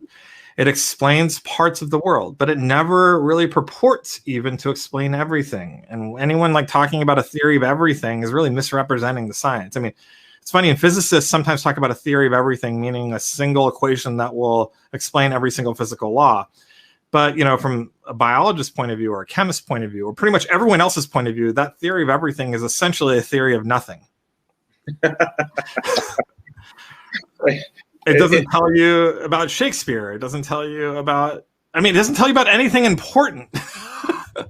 Now, all the rest of us are caring about and studying. So it's a theory of absolutely nothing is their theory of everything. And I think that's a really important duality to really take hold of. I mean, science in the focus domains where it's trying to explain quite a bit, but those are so focused that they're not really explaining everything. So if we remember that, you know, look, science seems to show that the differences between us and chimpanzees are largely neutral, random mutations that aren't directed towards, you know, the goal of making us. That's really what it shows. But that doesn't mean that all of them are that way. And you don't need very many. And it doesn't tell us where those mutations came from. I mean, that's just not what science is capable of doing. So, you know, it doesn't really... It's not telling us even why us. Why not even sharks and crocodiles? Well, snakes? We can start to understand some of those questions, right? I think a more salient question is, why was it us and not the chimpanzees? That's like a more puzzling thing, right? You know, and we can get starting answers to this, but it's still, you know, I think we're dealing with grand questions that are going to unsettle simple answers. And with all of that uncertainty and all of that unknown, and the fact that we know for a fact that science isn't the whole story, yeah, we can wonder. We have reason to wonder about God being involved in other ways, in different ways that are outside the view of science. Not because he's hiding himself, it's just because science is super limited. And I think with that type of view, I think it kind of diffuses a lot of the conversation and a lot of the conflict. Like, you can take a confrontational view, but I think it ultimately undermines everything. Like, if you want people to take you seriously out there in the world, you know, maybe in certain religious contexts, you're going to be taken more seriously by being confrontational with mainstream science. But in the vast majority of contexts, it really just undermines your ability to be understood and heard. And so I just don't understand why, from a strategic point of view, if there isn't any necessary conflict, why exactly would we choose a confrontational approach? It doesn't make any sense. It's just like shooting yourself in the foot. Well, as I told you, I don't choose the confrontational, but also not.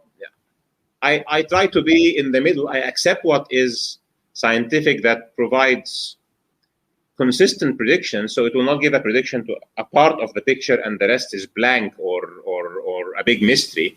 So that's why common ancestry to me needs much more than the mathematical rate formula of neutral theory, because it should be also able to answer the other questions. Yeah, but that's just not how science works, Ahmed. Like, you know, we try and explain some things, and like I'm saying, if you can give us an alternate explanation for the data I showed you, people will be interested.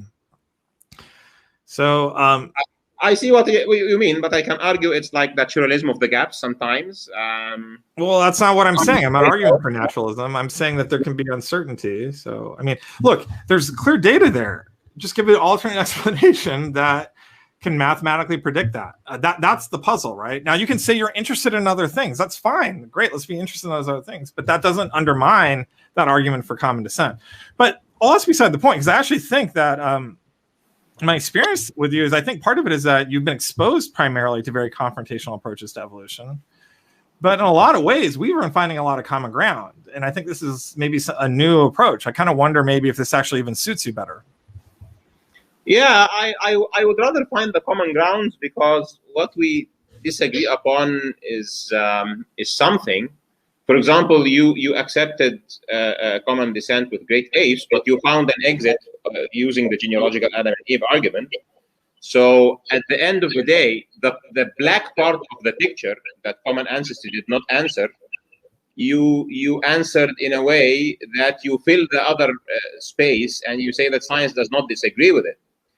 Now, my issue is, I would say, okay, to accept the common ancestry, since this is part of it's anyway a historical event, I'd rather see it giving the answers to the important questions before I consider it in a proven theory rather than a hypothesis. Well, like I said, I was told you that biology is giving answers to those other questions, but it's just a different theory and it's a different approach. So we talked about like RGAP and some of those experiments and like the DEF proteins. There's really interesting stuff there.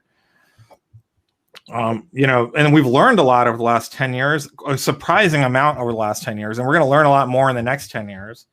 That's just not from neutral theory. That's just a different theory. and it works differently. Does that make sense?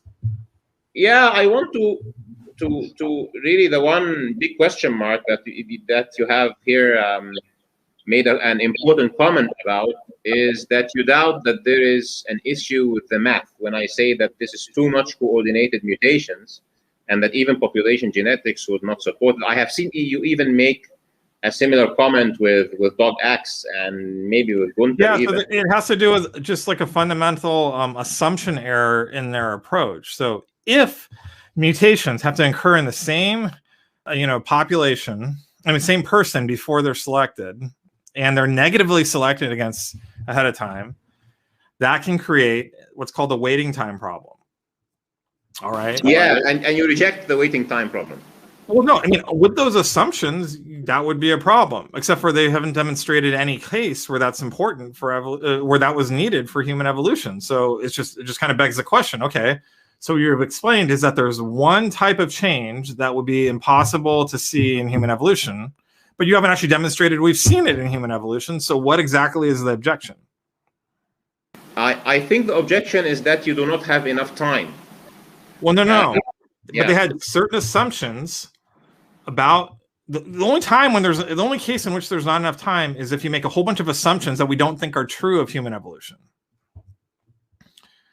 And and they haven't demonstrated that those assumptions are the correct ones for human evolution. So it's kind of like, okay, so in that toy problem, there's a waiting time problem, but that's not actually reality. So why exactly do you think that this is a problem? And they know this. That's why, Michael Behe, doesn't give much credence to it. He doesn't think there's any evidence to this. And this is a guy who is actually, was talking about the waiting time problem for, chloroquine cluster mutations. It's just that he can't find any. He can find it in malaria mutation.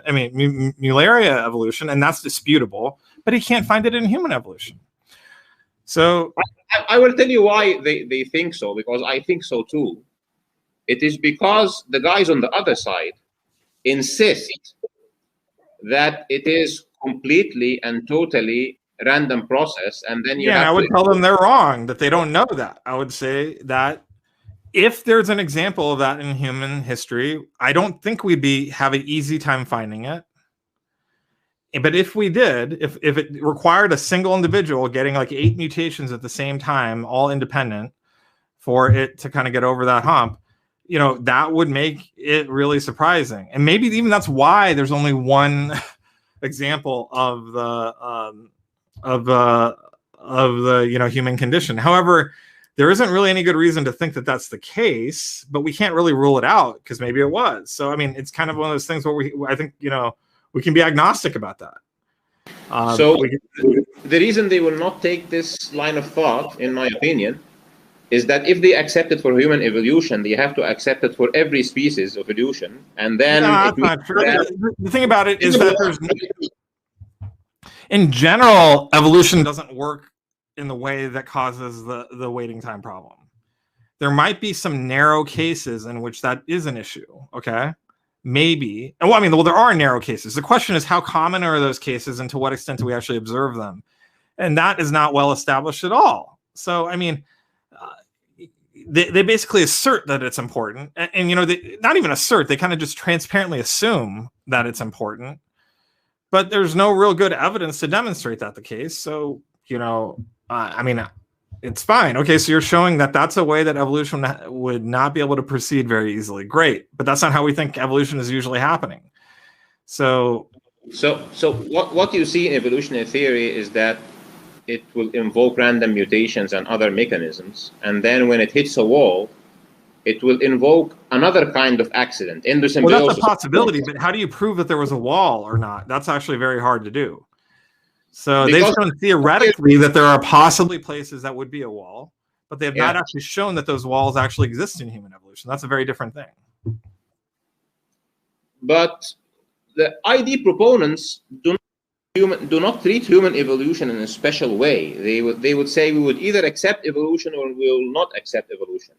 So, for example, that's not true. I'm pointing you to 3 people that affirm common descent in the ID camp, who think that there's a waiting time problem, but when they look at human evolution, they don't really see biochemical evidence. They can't actually point to what those waiting time problems were.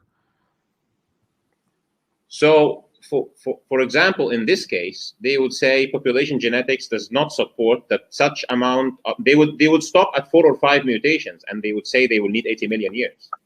Yeah, but see, the thing about it is that assumes something that we just know is not true of human evolution, that all the mutations have to come sequentially.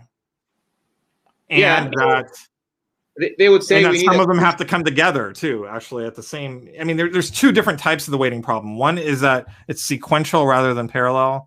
Another one is that they all have to happen at the same time to be selected, and otherwise they're negatively selected against.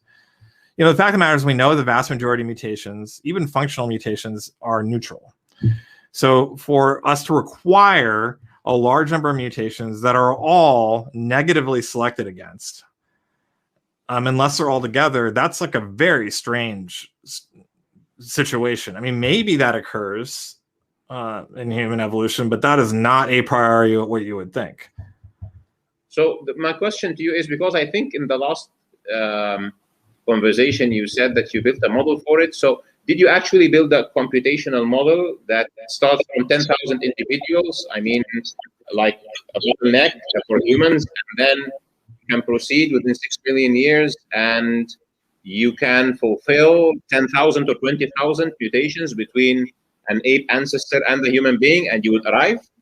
You know, I haven't done that precise one, but it's not hard to do. Like I'm saying, just like Slim and MS Prime. I mean, if I have some time later this week, I'll try and run it, and you'll see. I mean, it's not hard. Because I tried to do it, and it stopped at 5 mutually constructive mutations, and I'm already at 4 billion years, and it didn't work. Yeah, I mean, you look. I've done much smaller simulations with far more than 5 things fixing. So. Okay.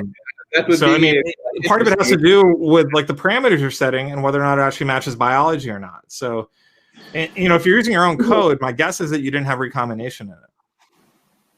Well, I'm looking at 25 years per generation. I'm starting with a small population in the thousands. Did you write the code yourself, or were you using another? No, I even did it on paper because it's not very complicated and it immediately runs off.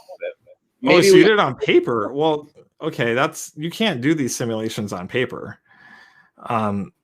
Look, I mean, what I'm saying is actually run the simulator. I mean, you can't do this on paper. So what you're doing is that you are working out the math that you'll find doesn't actually match what happens in the simulation. And that tells you there's a difference in the assumptions of your math and actual how the simulation works, since you can empirically show that.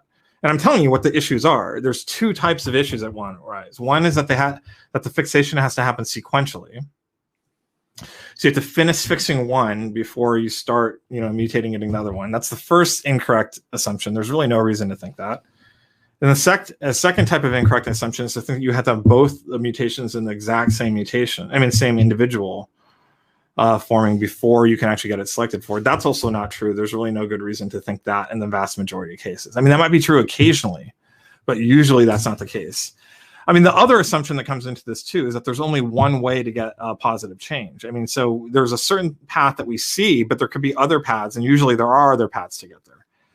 So those are all 3 major assumptions that are within that type of math. That once again, if you just put it into a simulation, you find out that that's, you know, if you relax those assumptions, that it's just not an issue anymore. And so then really what it comes down to is demonstrating those 3 things are relevant to human evolution, which I don't think is really possible. I mean, I think there's a lot of evidence against that. Well, I would be interested to see it on a simulation for sure, if you can afford to do it this week or even a few weeks. Well, yeah, I mean, you can look at it yourself. Like, so you're a computer scientist, so it's SLIM, yeah. Slim. It's like right, Slim Evolution, and also MS Prime. I'll do that. So both those. So the quickest one will be MS Prime. Actually, that's really quick. It's very easy to do this, and the timescales we're talking about. It's a coalescence simulation that includes what's it called? It includes recombination, and you can also encode it to include positive selection. by different selection models. And SLIM, there was a forward simulation, so it's slower. But it also includes, recombination. I mean, the recombination is a really critical piece of this. If you don't have recombination, it won't work. You'll see those sorts of waiting time issues too. But if you use a model that is based on coalescence, don't you think that it is already more appropriate to use it within the same species? Or no, you can use coalescence simulation across different species. There's ways to have different populations and to do that. That's not a problem. Because I've gone through the literature of coalescence theory, and it doesn't seem to be very much applicable to a complete transformation like this. But I'll check the simulators anyway. Well, so the key thing is that by default, they only look at neutral mutations. Okay. But you can look to see how quickly neutral mutations are fixed, right, to start out with. But they can also have parameters for which you can have positive selected mutations. And you can put those in and see what the difference is. And you'll see that once again, you'll see, and there's a really nice visualization in particular for SLIM. You can see that when you do this, you can start to see, positive mutations move to fixation really, really quickly, while other ones are in process of moving to fixation. So that shows you that it's not actually happening in sequence. That, in one place it's happening, and it's not completed, and in the other place it's completed, and others. And it doesn't have to complete in one for the other one to start moving up towards it. So you just observe that it's happening in parallel. It's not happening in sequence. It's hard. It'll be hard to simulate 6 billion mutation. I mean, 6 billion, 6 billion or 3 billion nucleotide genomes. What you do is you just consider like simulating a 1 million stretch of the genome and then just multiplying it up to get what would be happening across everything, But that's how you can make it so you can kind of get a general sense of how it's working. But 10,000 individuals, it turns out, in these work just fine. That's not too many, which is a big change. Like if you go back, 5-10 years ago, there wasn't 5 years ago, there wasn't an easy way to do those sorts of simulations. So that's a big change in this. Does that make any sense? I'll look into it. It's I know it might work for the neutral ones, but for the positive ones and for the very, very, very small rates of having really a positive mutation and the chance for it getting fixed and if not stepping over it, and then all the positive mutations that we need, which we do not know how much, really. Well, I'll tell you that population genetics is non-intuitive, all right? But it's the heart of evolutionary theory, and it's not intuitive. So, look, I get it. There's a lot of stuff that I'm telling you now, even too, that a lot of biologists that affirm evolution we get confused about. So, yeah, well, actually, I tell people when they say, okay, you're an engineer and a guy who looks into information theory, why would you think that you understand evolution? I tell them, guys, evolution is mainly a mathematical model. Yeah, but it's a non-intuitive mathematical. It is not intuitive. There's a lot. I mean, I'm a mathematically minded person. It took me a while to get a handle on stuff because it's like there's places in math like this. It seems simple, but it's almost deceptively simple because it gives you the opposite answer that your intuitions would have, and you have to kind of train yourself. Bayes theory is another example like that too, where it's like a very simple formula, but it's just deceptively simple because it turns out to give very different answers in your intuitions quite often. And so you think it's simple, so you could just do it on your head, but then you get it wrong all the time, and that's what's going on. It's a very similar thing going on with population genetics, but like I'm telling you, those simulators are a really great way. And at Peaceful Science, if you want to actually give a shot at some of that stuff, there's actually a group of scientists there that have learned how to use SLIM and have fun actually kind of doing tests like this. And, we can actually, and I'll be there too if you show up, and we can actually try and do some of those tests and actually share some of the data of what it looks like and show. Now, if you choose the wrong assumptions or particular assumptions, then you're going to get waiting time problems. But the whole issue is those are the wrong assumptions because they don't match what we know of biology, and no one's demonstrated what we understand of biology is false. That's where the waiting time problem comes in. They're working with certain assumptions, which would those assumptions create a waiting time problem? But there's no reason to think that those assumptions apply to the majority of human evolution or even any of human evolution. Now, maybe it does in the one rare case, okay? This is the part where I would disagree with some atheists. Actually, I had an encounter. Maybe there is a place that's really rare that we haven't found that is. We don't know that, so we can say largely that's not relevant to human evolution, but we can't say it's totally not relevant. But the same token, they can't tell us that it's relevant at all. So it's the place where I'm like, well, no, you don't actually have a way to tell us. What you're trying to do would require omniscient knowledge that no one has. So give me a break. Like, why should I, de facto accept either strong claim? I mean, science is limited that way. Does that make sense? Yeah, actually, just to wrap up, I had this encounter with an evolutionary biologist at one time, and he said, okay, he just took the formula out of the coalescence theory, and he just, okay, no, we need 6 million years. That's it. No simulation, no nothing. So I said, okay, I'll counter that. Here is the other argument. You need 5 billion years, and we are at 5 mutations. So he started using an improper way. Picking out a formula. I picked out a formula, and he is not putting. Yeah, except for I would say that his formula is actually more. It's actually validated with experiments and theory. Except that the other one isn't. Like I'm saying, you can go test it yourself, man. It's in your hands. You can go look at it and see. You can actually test by putting in assumptions and taking them out, and then asking which ones are justified. Like it's completely in your hands to test it. And so then I'll try SLIM. It's better than using a formula. A real simulation is always better, but I have doubts that you can really represent positive mutations in a good way. But let's see. So the forward mutation stuff is actually really great in that regard because it allows you to encode really complicated selection in there if you want to. And it's very efficient actually, but they have this in there. Also, MS Prime does have positive selection in it too. So you can talk about the likelihood of getting particular things. And what you'll find out actually is what Kimura found out, is that if you start increasing the likelihood of positive selection, positive mutations, at all very much, you start to get something that's unrealistic because it just shows everything dominated by positive selection, which isn't true. Yeah. So you really need to have extremely low rates of positive mutations to get a realistic simulation, which is once again a little bit counterintuitive, right? So very low rates of positive mutation are required in order to make sure you don't have unrealistically rates of positive change in populations. Does that make sense? Yeah, I'll try it for sure, and I'll come to the forum. And really, it's not only the positive mutations, but it's also the mutually constructive nature that you need to have. Well, now you get to the interdependence issue about how they may be interdependent, and there's some truth to that. Yeah, I can tell you that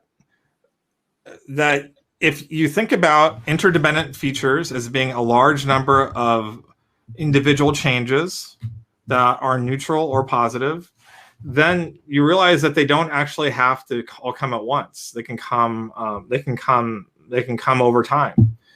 And so on a phenotypic level, it can be actually very gradual. And we actually see evidence of that in the actual fossil record for things that are deeply interdependent, kind of growing up gradually over time. So, it's just not, there's very, very rare the situations where we think, they had to come together at the same time. And that, I'm telling you, if you look at the examples that we're finding in human evolution, where we actually do know the genetics, they're not that type of tight interdependence. They're things that would be far more, what's interesting about with the Duff proteins, you can see how RGAP would have an improvement on human intelligence with or without other stuff. But I already told you how it's interdependent. Like maybe you'd actually have to learn, I'm not sure where RGAP came in relation to cooking, right? But maybe you have to get a certain level of intelligence to be able to start learning how to cook before you can really tolerate evolving more intelligence. But then what's really the barrier there isn't even genetics at that point. It's really our ability to maybe even cultural changes, right? So people start inventing that, and then they start moving to that lifestyle, which then makes it so the fitness landscape changes, and the mutation's already there, but now they're actually more beneficial. These sorts of things, there is an interdependence, but it's not quite like it's not the thing that would cause a waiting time problem. I'll ask you a final question so that we don't run across the 2 hours.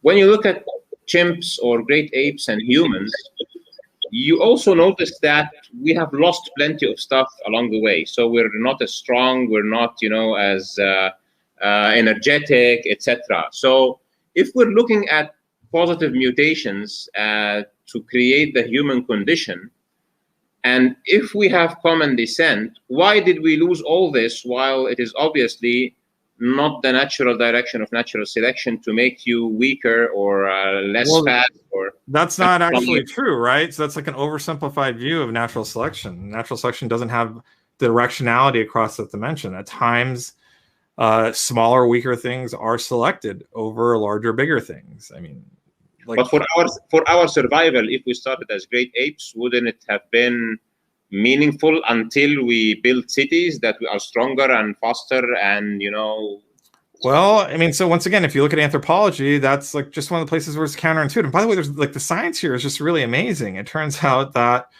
that us being able to socially and act together enabled us to to form stronger bonds and work together and to be able to take down larger things. So there was a lot of stuff that was larger and bigger than us out there that we could take down and we survive amongst, like things like big woolly mammoths and and woolly rhinoceri and things like that, and cave bears. And humanity was historically actually smaller than we are now too. I'm 6'1", but most remains we get are a lot smaller than that. And it just turns out that that our intelligence and friendliness to one another ended up being far more important than our strength. And this is also one of those places too where there's like a trade-off, do you want a bigger brain or do you want to have stronger muscles? And it turns out that having a bigger brain in our lineage was more valuable. But we got a bigger brain and we look for the bigger muscles in the gym. So it seems that we missed them. So, well, I mean, this is an important point. So if you actually look at, so you can go do that, but it's very different than how it is for chimpanzees. So chimpanzees that never go to the gym, they don't need to, are just intrinsically stronger, in a way that's surprising because they look just like us. And they're like Iron Man, But but their muscles are like twice as strong as ours in a way that's surprising because we only have experience with human strength and all that.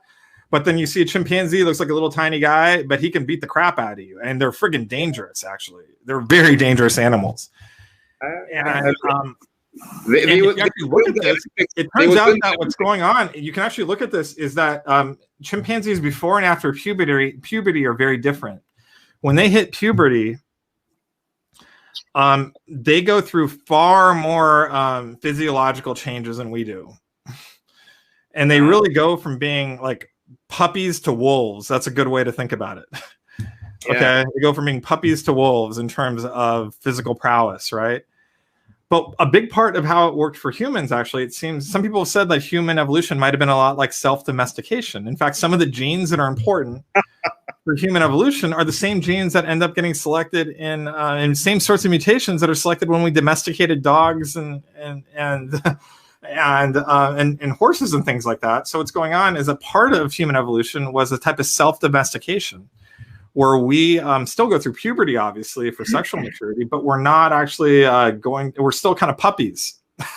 We're kind of like sexually mature puppies in some ways, rather than becoming like these wolves. Now that didn't happen in chimpanzees. Maybe it did in bonobos. What? It's very intriguing also because the bigger man and the more muscular man has always been the one who knocks off the weaker one, and even at the level of nations, winning wars, etc. So I'm very also inquisitive here about. Yeah, but if you look at how that's worked, it's not because of intrinsic strength. It's usually been through technological advance. So it doesn't matter how big the person is with the sword if you have a machine gun, and that's basically how human advancement has progressed for a very long time. I mean, I kind of gave the example of a sword and that, but even though we don't have claws and teeth like that, we invented cooking. We invented spears and all that. We invented clothing, and all that stuff ends up becoming a way how we compensated for where we don't have biological ability. But part of what's going on is that we're investing heavy in our brains and not as much into raw physicality in the same way. And it's been more raw adaptability, physical adaptability. That's been more important. Intelligence and physical adaptability, and combined with that intelligence, has been far more important than, for example, how big our claws are, or whether or not we have horns to, fend off a predator and stuff like that. And that just turns out to be like an unusual sort of strategy. I mean, we occasionally see that in other species, but nothing at all like what we see in humans to that extent. And so that just got us down onto a different evolutionary fate. Well, okay. So I'll wrap up, and I'll better give you the benefit of being having the last word here. So, my thoughts. This guy says, "Oh, he wished I believed in God." I'm a Christian, man. I believe that God created all things. Okay. How about actually picking up a few comments here before closing? What do you think? So really quickly, I got to go soon. Really quick, yeah. So really quick. So we have here somebody asking you about whether the flagellum can be explained. I think this is a very big discussion to go through. I would just say that's a different topic. I mean, I do think, we don't know all the details, but we know far more about it than ID will give credit for. And that has nothing to do with common descent. That has to do with bacteria. Yeah, I think just to make sure that everybody who watches this, Dr. Swaminathan is Christian. He believes in God. He has this book that actually argues that Adam and Eve could have been directly created de novo from dust and a rib, and that this doesn't contradict with science. His methodology is he would like to adopt mainstream science and say that science doesn't explain everything and that there is plenty of space for God. But then he would say the space for God can be filled by faith. I don't know about if I would necessarily put it that way, but I think a lot of what you're saying is right. Yeah, science just doesn't tell us the whole story. So if we have reason to believe things about faith, I do think that there's evidence for my faith, and we're going to talk about that next, right? About Jesus. That was like the third one you wanted to do, right? Excellent. So let's talk about Jesus and Revelation next time. But another time, yeah. Yes, next time, not now. It's just not in conflict, so we can really hold these things together is the issue, right? Absolutely. In a minute, my position is there is room to interpret Scripture in many ways. In terms of science, I think that randomness is totally absurd. It cannot explain everything. The insistence of the naturalist world to say that there is no mind behind it is really repellent.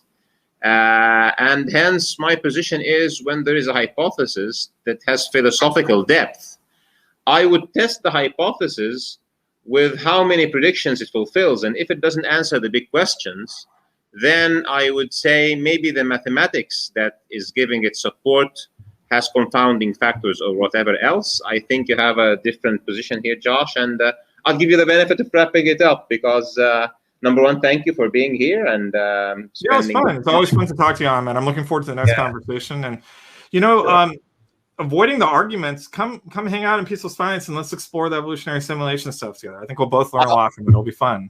I will do that. So let me know when that's a good time for you, and we'll do that together. If you'd like to wrap up your idea in a couple of minutes, I think that would be great. That's great. Great to talk to you. Thanks for having me, guys. Thank you, Josh. Thank you very much. So we go offline now, and thanks for everybody who has attended it.